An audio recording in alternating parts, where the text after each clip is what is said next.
Are you making these mistakes when cleaning your air fryer? Stop and listen to my 5 maintenance tips to make your air fryer give the best results. Number 1. Stop using the dishwasher.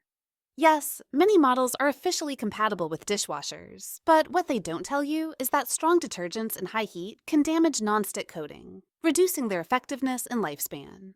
If you're really lazy, at least limit the dishwasher use for special circumstances. Number 2. Avoid abrasive materials. You thought the dishwasher was harmful for the nonstick coating? Guess what your special oven cleaning product does to it? As well, no steel wool or scouring pads allowed. Number 3.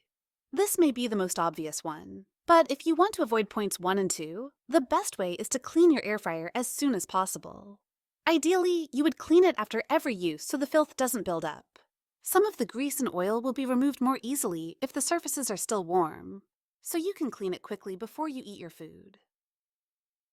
Number 4. Soap and warm water are your friends. If you find some stubborn dirt stuck to either the basket or the tray, the best way to get rid of it is by soaking them in warm water and regular dishwashing soap. Usually, 15 minutes will be enough to make it easier to clean with very low impact into the lifespan of the air fryer. Number 5. Use liners for easier cleaning. Paper or silicone liners can definitely help with reducing the mess left by some food. Chicken wings, I'm looking at you. Be mindful that the quality of the food may be affected since the air circulation will be different, but it's worth a try. If using paper liners, make sure to follow the manufacturer's instructions to avoid any unnecessary fire hazards. Check out my other videos to improve your kitchen and cooking.